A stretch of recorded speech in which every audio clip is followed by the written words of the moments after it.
Happy Saturday, Brendan. Hold on one Happy. second. I have to bring someone else in. Hi, Linda. How are you? Hi, how are you? Sorry, rushing around.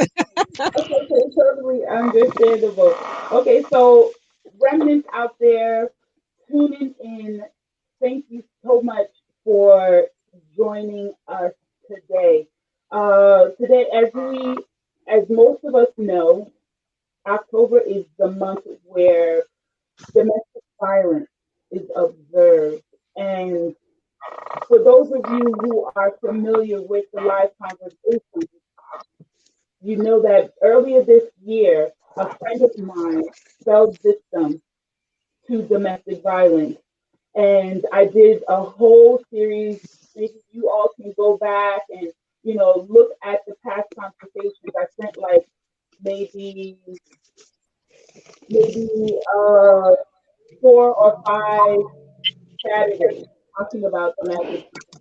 And so we're going to end October with trying to get everyone to see exactly what domestic violence looks like in the eyes of the victim. And so what I Okay. did, I decided this Saturday we're going to do things a little differently. Um, I saw this scenario online. Oh, before I move on, I think if anyone. Oh, okay. So it's probably Carolyn that it happened.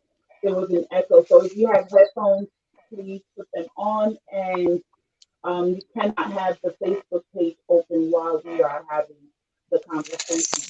So I saw the scenario, and so basically the scenario starts off light, and then it kind of builds up. And so within each scenario, there's a break. And so within that break, we're going to talk about our reaction, right? We're going to talk about whatever comes to your heart in regards to that scenario. Again, the whole point is to, see domestic violence from a personal account. And I thank God for each and every one of you that decided to join me today because you women are overcomers, right? You women, I hats off to you for, coming on the show today to be able to give a little bit of yourself in order to pull someone out of this horrible. We're talking about this is a pandemic in of itself, domestic violence. And so thank you, ladies, for coming on today for this selfless act of, transparency and again, bringing awareness to domestic violence. And so before we continue, I would love for each of you to introduce yourself and maybe you can tell us what is your relationship or prior relationship with domestic violence. Um, oh, and as a caveat, Denise is joining us, and so because of confidentiality, she has to keep a cover on her camera. So, Denise, why don't you go first and introduce yourself and let us know what it is, what your relationship is with domestic violence. Um, Hi. I don't know if you guys could hear me clearly because I could barely hear you guys. Oh gosh, we can hear you. Okay, I'm gonna try to speed my interview. So I am a victim. Well, I'm a survivor. I wouldn't say so much of a victim. I'm a survivor. Um, my situation and my story is happened 3 years ago in 2017, and the perpetrator at the time, I was involved in an intimate partner abuse with him. And I wouldn't, I wasn't allowed to go anywhere. I wouldn't allowed to, feed my children. In that situation, I have restrictions to money, car, my job. I stood with him for 4 months because the situation, he threatened to kill me. And most of the most of the time I wanted to escape, but I couldn't because I was intimidated by him, by his threat. So I was able to escape. I'm alive. I have my testimony for today, and I made it here just to speak and, be a voice to the voiceless. Well, thank God for you. Thank you so much for, you know, because that takes courage in of itself to be able to even come on here to say that, and then to, give of yourself in the form of, in the form of, transparency, letting us into your world. So thank you so much for that. Francisca, why don't you go ahead and introduce yourself? Hi. Good afternoon. My name is Francisca Nunez. I'm also a survivor.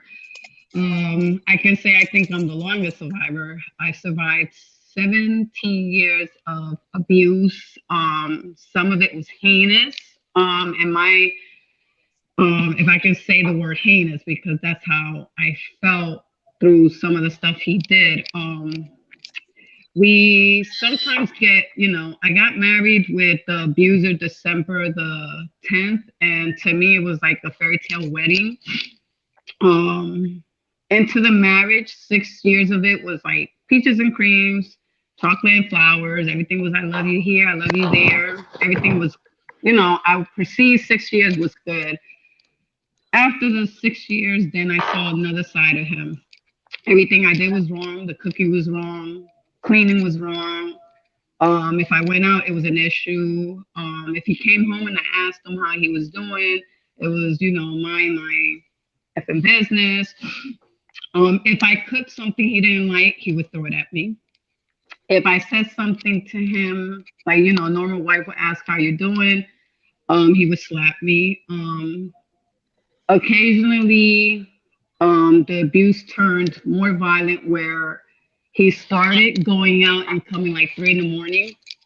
Um, and he would take the blanket off, off my body and would get me up at that time to cook. And if I didn't do it, it would turn like, into a fist fight. Occasionally when he did that, I can honestly now say, and I came to terms, he would rape me. Coming from outside, like that under the influence of alcohol. When he would do that, um, my children would be in the other room, and I would just think, "Oh my God, I hope they never come out and see any type of this abuse that I'm enduring because I hid it so well." But whenever he would rape me, I would question, and wrap myself up like a ball. Like, why would this individual do something to me? To me, I say heinous. I have had several surgeries in my body because this individual has knocked me down the stairs. I have in my ankle on my left leg, 3 nails in there where I have pain constantly from the rain. Um, when I try to seek help from the one person that birthed me, which was my mother, um, I was still till this day when I say I'm still in shock to say that this is the woman that birthed me, and I would tell her why I'm enduring, and the thing that would come out of her mouth, which amazed me and shocked me, was what was I doing? So when she told me this, I thought in my head, then I have to fix it because I don't think he's the problem. I'm the problem. So no matter what I did, how I did it, the beatings were harsh. The rapes never stopped. The pushing, the slapping, the black eyes never stopped. I hid everything. Family, his side of the family was no help either because it was like, what was I doing? So every year that I endure this, every year I cling to God as my haven for New Year's, and I would say, well, you know what, God, I'm tired of this. Can you set me free from this man? I mean, do it how you want to, not how I'm supposed to do it. So I can honestly say, thank God, 2014 April the 6th, I'm divorced from this individual because there was an incident that happened on New Year's where he came in my room at 3. He knocked me off the bed and pinned me from the bed to the to the dresser and choked me out. Then and there was like, I gotta fight. It's me or him. Um, we fought all the way to the living room. He was like, I'm gonna kill you, I'm gonna kill you, I'm gonna kill you. My daughter got up. She ran into the living room. He went into the kitchen, got a butcher knife. And the first thing my daughter told me was to run into the bathroom. Okay, I run into the bathroom. And the one thing I think about in the bathroom that bothered me the most was, I'm her mother. I'm supposed to be out there. This individual can kill her. So I have to go back out there because it's not going to be my daughter. It's going to be me. So at that moment, hold on, I grabbed the door and I said, Father God, you know what? Whatever it is that's going to happen to me, let it happen to me, not my daughter. So I came out of the bathroom, went into the living room. Right then and there, the doorbell rang, and it was the cops. So my daughter ran down the stairs. She was the one that ran down the stairs and opened the door, and it was the cops. And I was like, oh God, Father God, nothing's going to happen tonight, thank God. This individual put the butcher knife underneath the tablecloth, sat in the dining room table. The cops came up. I rolled up my turn on that. I had every opportunity to get him arrested that night. And believe it or not, that I still knocked I still hit my head with my hand. Like I could have arrested him, but instead I thought about his mother. I thought about his children, and I didn't think about me. At that time, I wasn't selfish. So when the officer asked, "Did anything happen?" I said, "We had a little altercation, a little argument." Instead of removing him from the apartment, they removed me at 3:30 from the house and took me to his sister's house. I went with my daughter. When I got there, the sister already knew by the look of my face, my turtleneck and stuff, that something happened. I didn't sleep that time in the morning because I said I need to get this individual out of my house. So I walked from Kathy's Court to Sandy Court all the way on foot. Came into the house, went into the bedroom, tapped him on the shoulder, and I said, you got 24 hours to leave this house. I no longer want to be with you. I no longer want to endure what I'm enduring with you. 24 hours. And thank God, 2015, I am divorced 7 years from this individual. And I can honestly say, this would be my fourth time talking about the domestic violence. A couple of times I couldn't talk about it. It was like embarrassing. People would judge and be like, well, why it took you so long? Why did you allow? You could have fought. Maybe because of the stuff in the past that I had, my mother telling me I was the problem, the family. I endured that so much, but now I can honestly say, thank God, what happened in the past do not define me now in the present. So 17 years survived. I encourage women that not to wait that long. Seek the help, no matter who in the family says, you're the problem. There's help out there. Reach out to a friend, reach out to these organizations that help women. Never endure what I endured. No woman should go through that. It was very horrific. Well, that's good. Like you said, I also, thank God for, delivering you from that situation and knowing God, as much as I do know about him, he saved for a time Yes, like, you sure did. there are other people in the, and that's the whole point. That is the whole point of this conversation because it's one thing to say, oh, let's say no to domestic violence, right? From a outside looking in perspective, but from the person, who is going through the experience, right? It's a totally different view, totally different view. And what will help bring awareness, or continue to bring awareness, is personal stories like the one you just gave, like the one we all have. So I thank you.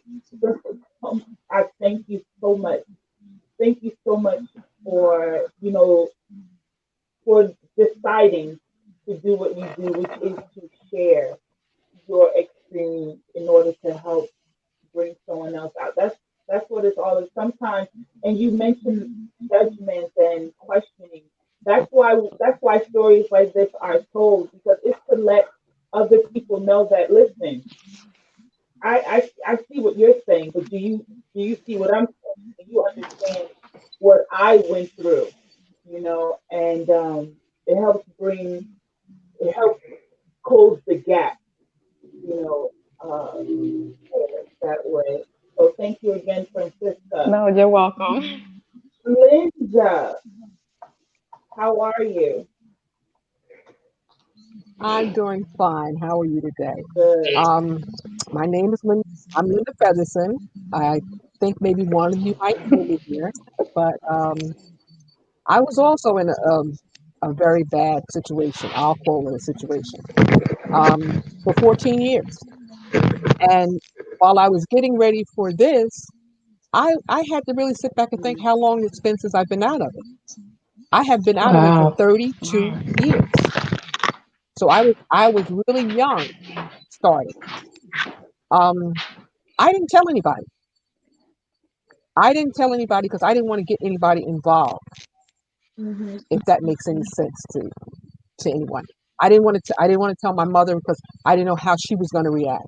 I had brothers. I didn't want to tell them how because I didn't know how they were going to react. And I didn't want anybody to get in trouble because of me. I kept thinking because of me.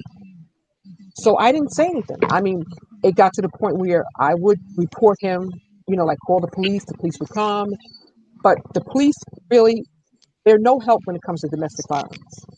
They're just there to make sure that everybody's still breathing.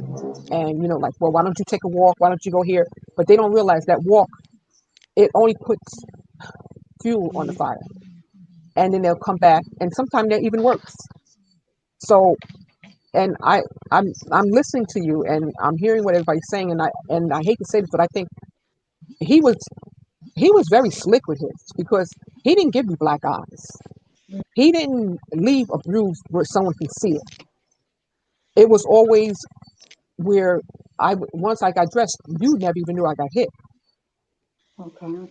Um, I remember one night being in the bed sleep. He came in, pulled me out of the bed by my feet, drug me all through the house because he had a bad time when he was out. So it wasn't, it was, he complained a lot about what I did, or, like, can you keep the kids quiet? Can you do this? Can you do that? But most of the time, what the reason he took it out on me, I'm looking at, is because he wasn't satisfied with what happened when he was out in the street, not in the house. And I guess for him, I was the safest person for him to do it with because I was more like, I was young, I was in love, and I was like, okay, he won't do this anymore. He's not going to do this. He's not going to do it. And he did it time and time again. And I didn't even have enough courage to get out of it. He left me. After 14 years, he left me. I think he left me because it wasn't fun anymore. You know, it's like you keep hitting something and hitting something and you don't get anything out of it. So it's like, okay, fine, I'll just move on. So I don't, I'm glad I'm out of it. And even afterwards, because now he has passed on, but before he passed on, I had to, like he did tell me he was sorry, this and that, but I had to thank him. Stephen, I am so glad that you did. Thank you. But I know when he moved on, he did the same thing to other women. So, yeah, I survived it. It was hard, but I survived it. And I think a lot of women do not talk about it because they do not want to get others involved. Some of it may be ashamed. They may be ashamed of it because I was ashamed of it. You know, like I did have fractured ribs a couple of times. When I went to the emergency room, I said, "Oh, I fell down the stairs with the laundry basket." So I was ashamed. And I even that's even a lie I told my mother. I fell down the stairs, Mom. And she just like, yeah, okay. But until you open it up and say, no, he hit me, nothing. Nobody's going to say anything or do anything for you. Mm. So And I was ashamed, and I didn't want to get other people involved, and that's all it was. And I know it was. But now I'm a stronger person, and it's sometimes other women now, and some, I know they have a problem, and you try to talk to them in a roundabout way, but if they don't open up to you, there's nothing you can do. So until you say, well, you know what, I had this husband that used to do this and do that to me, and then they'll look at you like, oh, so maybe I'm not alone. Then they'll start to talk to you, but until then, they won't. And yeah, it's very hard to get women to talk about it. that's a good point. That's a good point, Linda. And that's why we're here. That's why you're here. That's why we're all here because, like you said, for whatever reason, it causes people to become imprisoned, within themselves, and that's what gets the mouth locked up. That's what you blind yourself to a lot of things because in prison, the person has imprisoned themselves in the situation. But what I've come to find out is that when people know that there are others in the same situation, it tends to remove. So it's like snapping them out of a trance. To know that someone else is going through it, to hear, like your story, Francisco's story, your niece's story, we're about to hear Carolyn's story. You know, hearing these things, hearing other people's story is exactly what helps to at least, you know, get them to thinking about talking. So thank you, Linda, for your courage as well, for your selflessness, to come on here and to talk with us about domestic violence. Thank you so much. Miss Carolyn, how are you? Hi, thank God I made it into the room. Um, okay, so to my sisters, as we share the platform here, um, I got introduced to this demon domestic violence, um, 2013. Actually, no, 2010. Um, I met my husband 2009, 2010. We got married. But I want to say before I got married, a couple of months before, God revealed to me some telltale signs that I ignored, and they were verbal. It was a verbal behavior, and I know we're not, this is not the climax of our talking, so I'm gonna try to give my introduction of how I'm related to it. Um, and so I didn't. We got married, and probably like in that first year, I kept seeing more signs of verbal abuse. And we were living in a town where I absolutely didn't know anyone. And I was living in North Carolina, so my family is in New Jersey. So I didn't know anyone. So I was isolated. And I wanted to move to his hometown where there were family. And we did in 2012. And when we moved there, right before that, I began to, because I'm in the ministry. My husband married me knowing that, and I wanted to be involved in the church. I wanted to be involved with people, doing things. And so we moved, and when I became involved, it became a big, big issue. I can relate to the sister I cannot see good. I think it's Francisca. Yeah. Um, my husband being a truck driver, leave wee hours of the morning. I would always fix him breakfast, fix his lunch. I'm up 2 a.m. in the morning. The first 2 years of our marriage, I didn't have to work or anything. And then 2013, March 2nd, all hell broke loose, because we had friends that were in the ministry, and we were very close to them. And I decided to go to an event with them that we all were supposed to go to, but my husband didn't go. And when I came home that night, my husband literally, um, the demon that rose up in him literally dragged me out the house. And I was out there because I lived in the wooded country then. And I was so terrified. I needed my phone. I came back in the house. And when I came back in the house, I literally tell you, I don't know if anybody remember the show Incredible Hulk. Yes. My husband turned into the Incredible Hulk. I am not exaggerating. We had a dining room table that set maybe 6 to 8 chairs. I see my husband move that dining room table and jump up on it with 2 feet. I looked up in the air and I couldn't believe it. And and I mean, I didn't know what to do.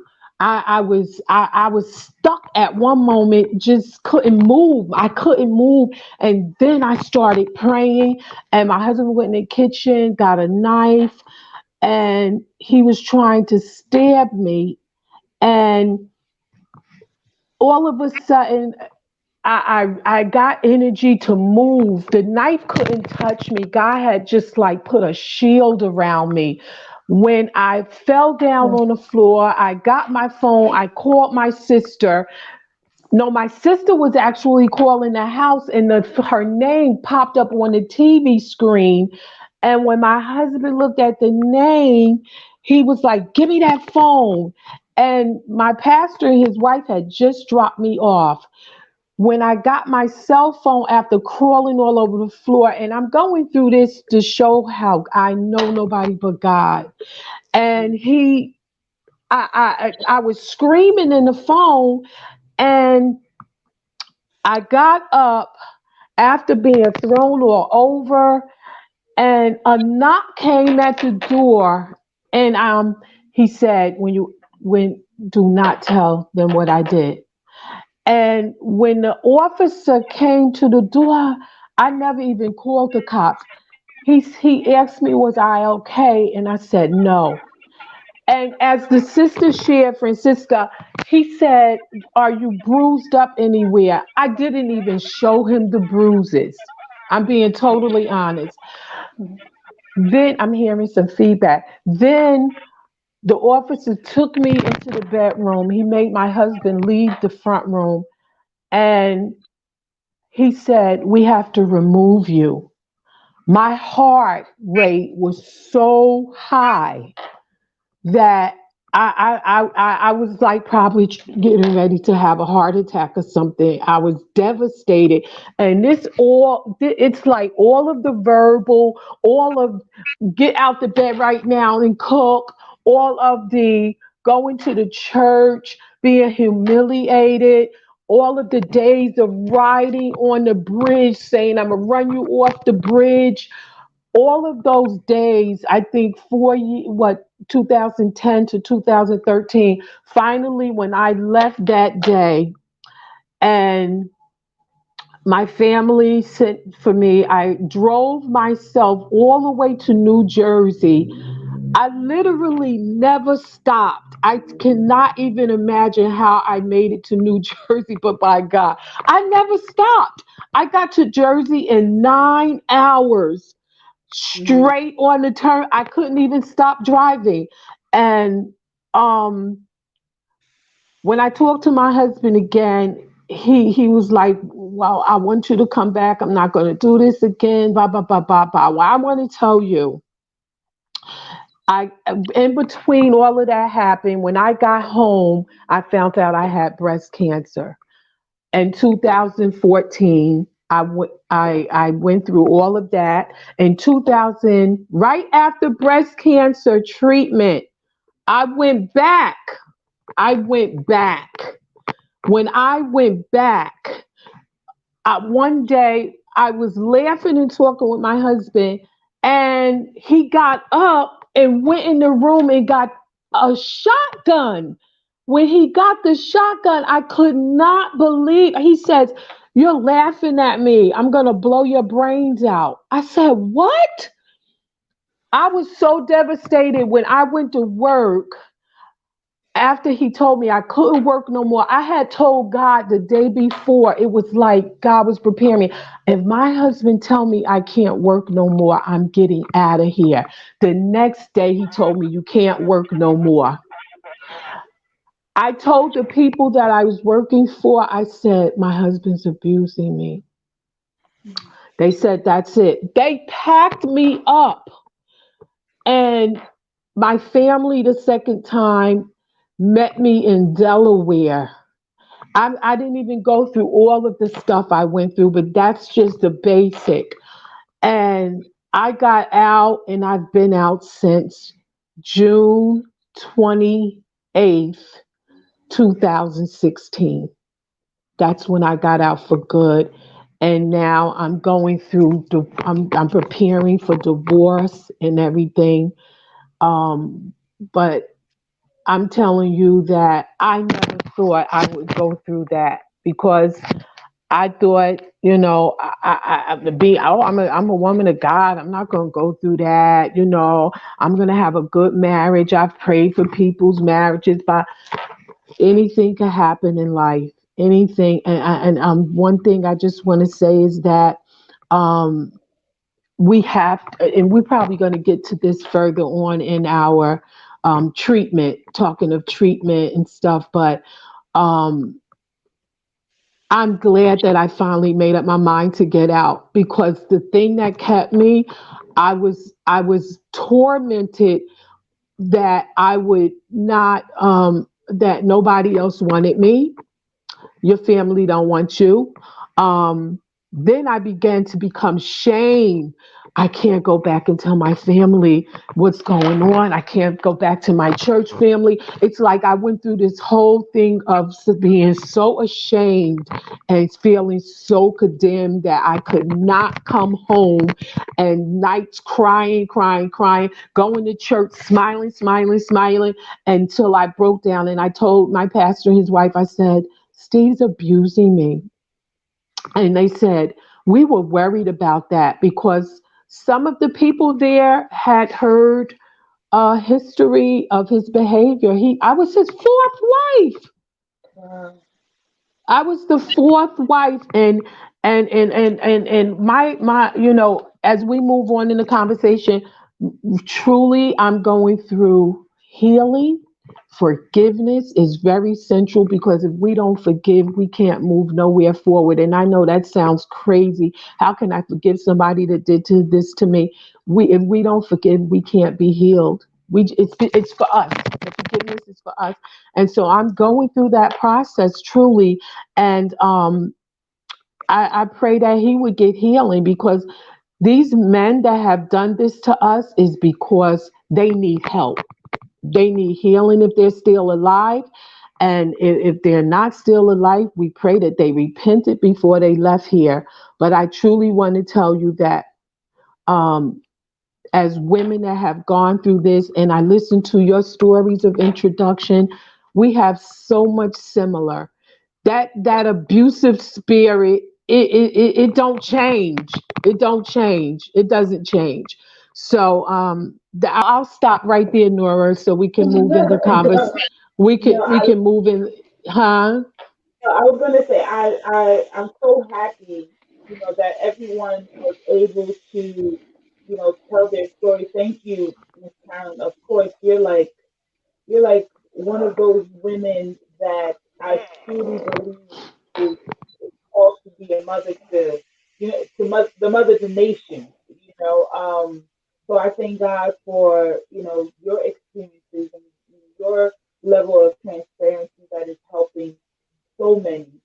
Um, and it's crazy because I came on here with a scenario for us to discuss, whereas the conversation just took on another direction, which I'm so comfortable with. I love. Um, and we all basically told our own scenario, except for me. Well, my relationship with domestic violence, real quick, in a nutshell, is one where I was in three relationships where I experienced domestic violence. So, someone talked about judgment. That's something that kept, shame hovering over me because it's like, how do you go from one to another to another? I mean, to the point with them, I literally nearly lost my life.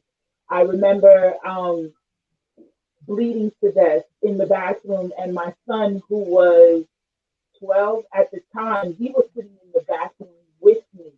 And so the only thing I knew to do, because I felt like life was leaving. Like I felt like I was being drained of something. Besides the blood, I started just feeling weak, and I noticed myself starting to slump. So immediately I'm like, oh my God. I'm like, is this what it means to like give up the ghost? Is this what it means? Is this what it feels like for someone to die? So I remember calling out to God, like, God, please. And mind you, my son is there. And I'm like, oh, my son is crying. And I'm trying to, like, keep it together for him. And I remember, like, God, no, this can't be it. I'm like, my son, look at him. He's like, they're crying. I'm like, no, this can't be it. This can't be it. So, next thing you know it, um, there was like this energy that came over me that it was like I felt someone lifting me up.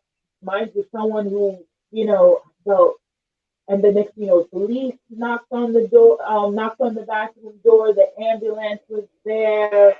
Um, and I just remember leaving out of there and in the ambulance, and I'm like singing like praises.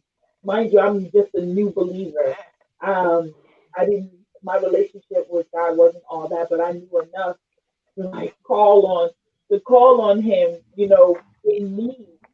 So, but then, Ms. Carolyn talked about forgiveness. This is how I knew it was divine because um, I just started praying.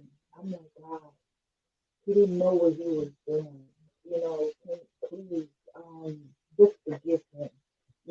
Just, I don't know, whatever caused him to do that to me, Lord, heal him of it. So that's my story in a nutshell. Even after that, I found myself in another relationship, but that one was more so verbal initially, and then it led to the physical violence. So this is a topic that is near and dear. I don't know if any of you noticed. I started tearing and stuff. I had to calm down a little bit, but um, yeah, we said our own scenarios, and while you were all talking, there were so many questions that were coming up in my head. But I think of all the questions because I'm looking at the time too. Of all the questions that I want to ask, I think the one that I will throw out there is to ask, right? For each of you, what caused you to snap out of it? Like, what caused you to snap out of it and then say, you know what, enough is enough? Like, we've heard scenarios where people were in it for years. Um, Even in my own situation, I've been separated for like 5 years, and it's just now that I'm, thinking of pursuing the route to to end the marriage. But what made you? Someone is stuck, right? Just think of the people, the women, the men, the individuals who are, in a domestic violence situation, right? And they just don't know what to do. What snapped inside of you and made you? now want to end it and leave. Anybody? Anybody? How about you, Linda? Why don't you start it off? What made you finally leave the relationship? Was it a support group? Was it an injury? I don't know. Children, I don't know. What made you finally decide enough is enough? Can I say something? Can everybody hear me? Yes. Yes. Yes. Okay. Like I said when I introduced myself, I didn't snap out of it. He got tired, so I never snapped out of it. Once I was out of the relationship and I started to look back, and then I started to talk to people, that's when I realized I was a victim of domestic violence. So for 14 years while this was going on, I didn't see myself as a victim. I didn't know, say 40 years ago, I didn't know what domestic violence was Mhm. because nobody talked about it. Nobody said anything. So it was like a husband and a wife having an argument. The husband gets a little out of control, maybe he leaves, he comes back. But I really did not know what it was until I was completely out of it for years. And then I realized, wait a minute, what was happening, that's not normal. It wasn't normal, but like I said, I guess it was almost like having blinders on. I didn't know. I didn't see it. I didn't So I you're didn't so realize you're it. I mean, no, so I didn't snap out of it until I was mm, completely out of the and that's situation. all it is for some. And then you have people look at you and they look at you and they say, "Oh, I would never believe that you would put up with that. I would never believe that Mhm. you would go through that." But I did. I did go through it, and I put up with it. And then I started like, "Hey, what's wrong with you?" You know. But I didn't see it then. For some people, that listen. For some people, that just may be their story. It just may take someone finally deciding that they've had enough. Francisca, what made you come out of your situation? I would say two things. Because when I was raised, I can honestly say I was never beaten. I mean, never like slapped or anything. So for this individual to have, I would honestly say it was the beatings. When he knocked me down the stairs and I had to get surgery on my left leg and have those nails inserted, and I have this prolonged pain that's unavoidable. I have backflashes from that. Had he not done this to me, I wouldn't have this pain. And I would combine both. I would say the beatings and the rapes was one of my ultimate, like, okay, that's it, I'm done. Because when he would do this, it would be like 3 o'clock in the morning. And mind you, I worked in Bergen Regional and I would have to be at work at 7. So after the incident, I would say, and I crawled up like a ball, I would say, okay, now I have to go take a shower and go to work after this individual did this to me. And when I would go to work, I would think like, okay, I have to figure out what I'm going to do because I cannot no longer take the beatings and no longer take him coming in, raping me, which was something hard for me to find the difference anymore because he was forcing me. So I was emotionless. If anybody can understand, after the act, there was no longer love for him. There was like hatred. Like, I don't want you to come near me. I don't want you to touch me. Just stay away from me. My physical face changed from smile to I looked depressed all the time, and that's something that at work and anybody in the community would see that it wasn't, something has to be going on with her. That's not her. So my push point was when he did those two things to me. I was like, okay, no more. I can no longer, accept this. And I left it up to God, and thank God, like I said, I'm here. He did it how he wanted to, and he's no longer. I forgave him. I do want to say I forgave him. It was the hardest thing for me to do because I remarried. I remarried, and unfortunately, my second husband died October the 20th. It's been 3 years now. So that's been kind of hard for me to like deal with, entering another. Sweetheart, I'm busy right now. So I can say those were my two breaking points when those two incidents happened to me back to back, and I was like, I can no longer do it anymore. So God took care of it. So I'm glad about that. That was my breaking point.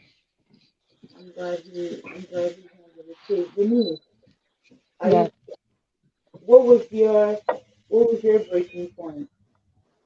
The same way with all you ladies, I had to decide whether I was gonna die that day or I was gonna save my children. But the key to for me to leave during that time was for me to use my escape plan. I was being supported with my family. They knew the abuse was going on for 4 months that I was dating him, and they knew what was going on. They tried to take me out of that situation. The breaking point was I prayed to God and I asked God to take me out, that I won't look back and would stay in something that you don't, because that's not love, and love doesn't hurt. And in 1 Corinthians, it says 1 Corinthians chapter 13, verse 7, it says, love is kind, love is patient. And I used to recite that all the time. And I used to say, God, love is kind. And I used to just remember, like, this is not love. And I snap out of it and I say, God, just take me out because I want to live. I want to live to see another day. And that was the breaking point. Hmm. I asked God to take me out and I escaped. I was able to escape to a neighbor house. And the cop, they only gave him 3 years. He did came out last year. He was tormenting me. He was trolling me on Facebook, but that's it. It's past and gone. I don't, I still have the post traumatic stress syndromes of it because it was a trauma for me, and I still think about it sometimes. Even talking to you, even today, in even with in the community when we do events and bringing awareness, sometimes I get stuttering in my words, but it's a healing Yeah, process for me just talking about yeah, it and sharing, there is a way out.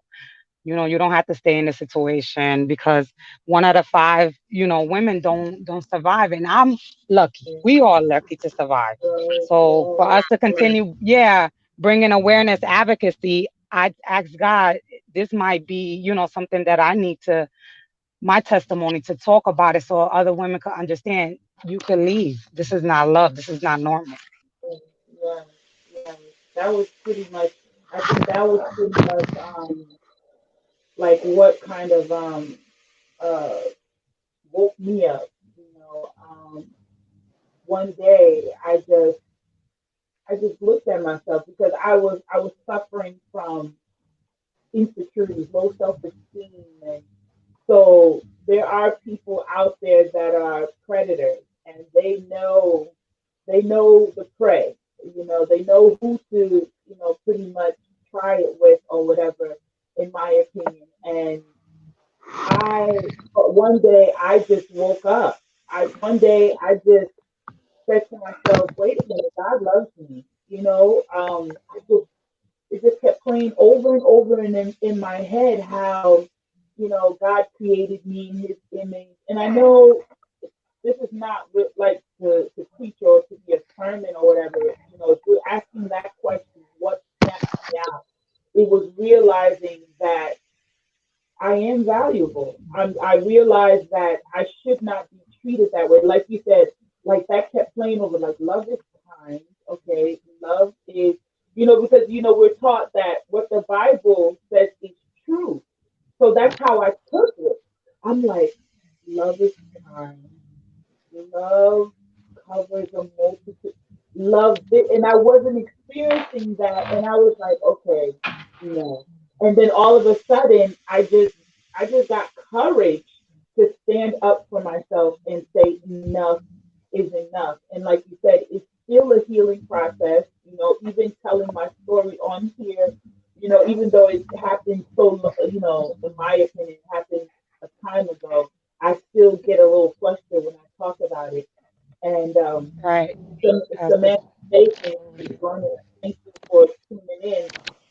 She put a comment out there and she said sometimes just witnessing your parents fighting and your mom staying makes you believe the behavior is normal.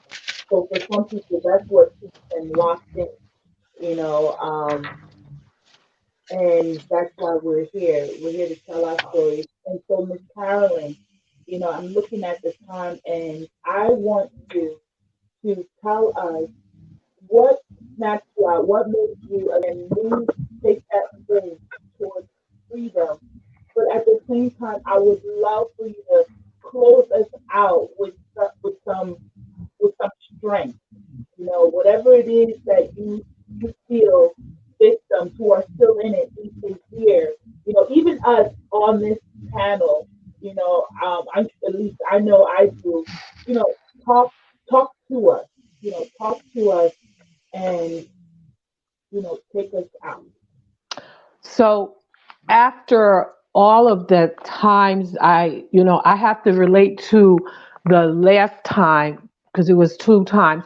And what happened was my body began to be really affected by it. My mental health, my emotional health, as well as spiritual. I couldn't get into a car and hear loud music. I couldn't hear loud sounds. I would freak out and start crying. And I said, this has really affected me. My body, I began to have illnesses in my body that wasn't there before, arthritis, all of this stuff. And I said that, you know what? I first let me say to women that are saved and in church or not in church, but know God, and that are covering for their husband or significant other due to embarrassment. You have women that are in ministry, you have pastor wives. They may not be beaten physically, but mentally and emotionally. The hurt and the abuse that is happening because they don't want to give up their position. They don't want to give up the fine cars. They don't want to give up all this stuff. I want to say to you that unless you seek some help and your husband gets help and be delivered, you're never going to know really what love is other than God's love. God had to show me and tell me, I love you more than this. You are more than this. Nora, you used the word, and the Lord helped me to write this. I am valuable. I am valuable. And to the woman that's not saved and don't know God, I want to say to you, God says we are valuable, yes. And if you don't believe there's a God, then know for yourself that you are valuable. And don't stay in it. Find somebody that you can reach out to. I have family, thank God. Many women do not have family, but we are accessible. I am accessible. This has Right. become a ministry for me, thank God, to see other women want to come out. Restoration and hope. That's the ministry, to help women come out and stay out and be healed. Where I am today, I have to reestablish my entire life at 59 years old, looking no more back, but saying this is a fresh start for me. I'm beginning to be able to hold my head up.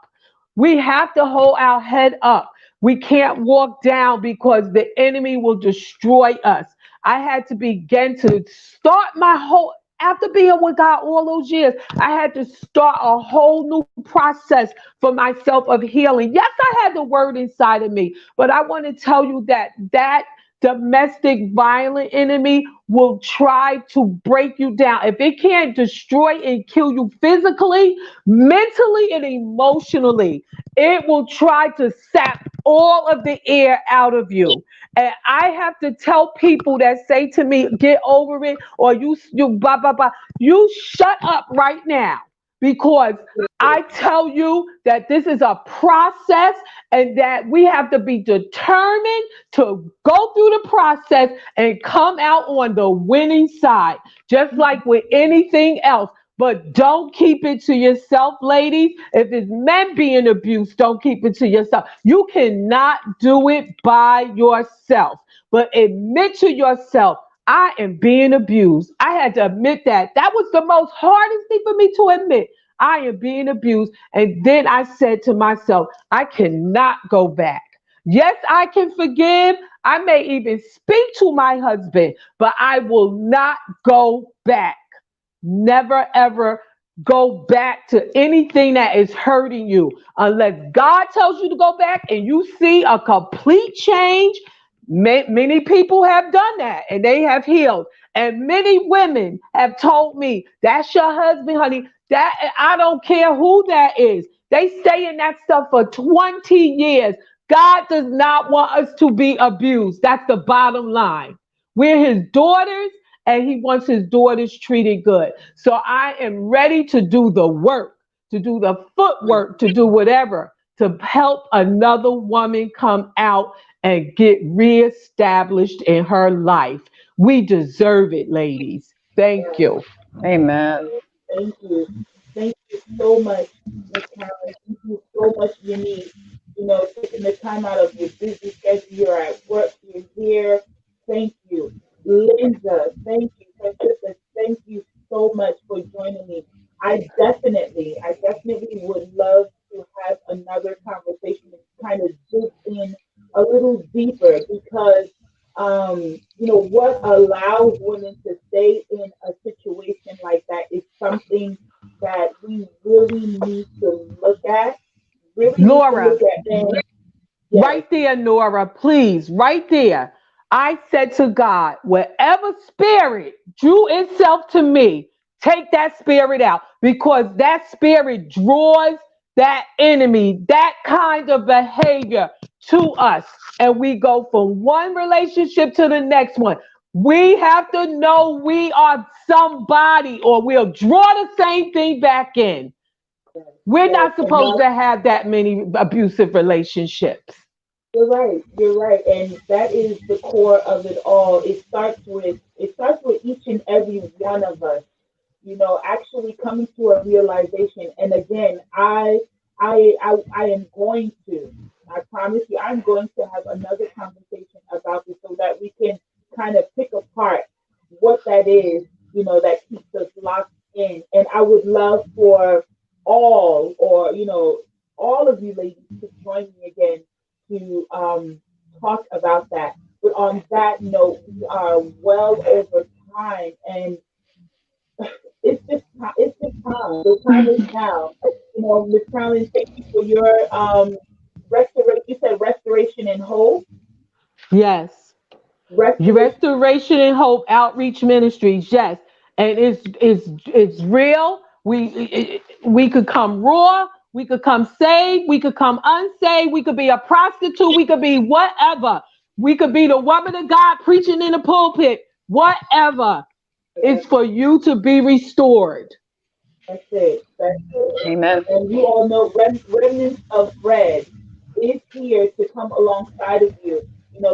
This is not a platform where I come and tell you I don't know, like to school anybody. I'm not here to school anyone. Look at me as a facilitator. You all are coming alongside me, and I'm coming alongside you. And what actually will help us grow and free women, which is our mission, is when women like us come together and we have these heart to heart conversations. We just get to the bottom of a lot of things. And I cannot stop thanking you, ladies. I cannot stop thanking you. But we gotta go. I'm gonna release y'all to enjoy your Saturday because it's beautiful out there. And as I always say, please find someone to love. Okay, today, find someone to love because it could be a matter of life or death. And on that note, Amen. I'll see you next time, ladies. Thank I love you. you, ladies. Thank I you. hope Love you. you reach out. Be encouraged. Bye. Amen. Be Take encouraged care. and love yourself.